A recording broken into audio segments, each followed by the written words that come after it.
Welcome to editor news. 10 ఏళ్ల అధికారంలో ఉన్న గులాబీ శ్రేణులు అధికారానికి దూరమయ్యారు. ఎటు వెళ్లినా 10 వాహనాలు, చుట్టూ పదుల సంఖ్యలో కార్యకర్తలు, ప్రజలు, వెంట ఆధునిక ఆయుధాలతో గన్మెన్లు. చిటికేస్తే పరిగెత్తుకుంటూ వచ్చే అధికార వర్గం. ఇదంతా ఒక్కసారిగా కోల్పోవడంతో గులాబీ నాయకులు తట్టుకోలేకపోతున్నారు. ఇప్పుడు రాష్ట్ర ముఖ్యమంత్రి రేవంత్ రెడ్డిని లక్ష్యంగా చేసుకున్నారు బీఆర్ఎస్ నాయకులు. సీఎంపై దూకుడుగా వ్యవహరిస్తున్నారు.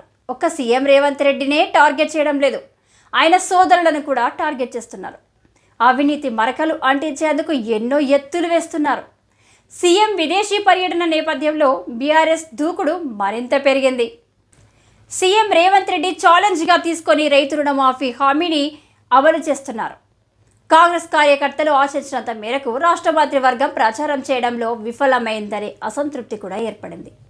రుణమాఫీ అమలు చేసి తీరుతాం, హరీష్ రావు రాజీనామాకు సిద్ధమా అంటూ సీఎం సవాల్ విసిరారు.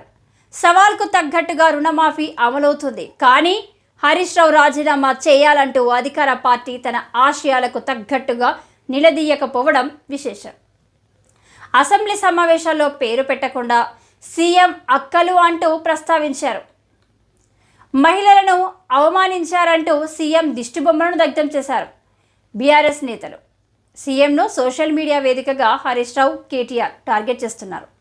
మూసీ నది అభివృద్ధి గురించి సీఎం సభలో చెప్పే వరకు కూడా బీఆర్ఎస్ ఆరోపణలను తిప్పికొట్టలేకపోయారు. ఏ ఒక్క మంత్రి కూడా పార్టీ ఆశించినంతగా తిప్పికొట్టలేకపోతున్నారనే అభిప్రాయాలు కాంగ్రెస్ పార్టీలో వ్యక్తమవుతున్నాయి. కాంగ్రెస్ కండువా కప్పుకున్న ఎమ్మెల్యేలు స్పందించినంత కూడా పదవులు పొందిన వారు స్పందించకపోవడంపై పార్టీలో అసంతృప్తి వ్యక్తమవుతుంది. సీఎం రేవంత్ రెడ్డి రాష్ట్ర అభివృద్ధి కోసం విదేశీ పర్యటనలో ఉన్నారు. ఆయన పలు కంపెనీలతో సంప్రదిస్తున్నారు. ఆ విషయాన్ని కూడా గొప్పగా ప్రచారం చేయడంలో పార్టీ విఫలమయ్యిందనే ఆరోపణలు పార్టీ శ్రేణుల్లో వ్యక్తం కావడం విశేషం. బీఆర్ఎస్ శ్రేణులు తమ సోషల్ మీడియాలో ప్రభుత్వంపై సీఎం రేవంత్ రెడ్డిపై విపరీతంగా ఆరోపణలు చేస్తున్నారు. దాన్ని తిప్పికొట్టడంలో కాంగ్రెస్ పార్టీ సోషల్ మీడియా విఫలమయ్యిందనే ప్రచారం కూడా పార్టీలో జరుగుతుంది.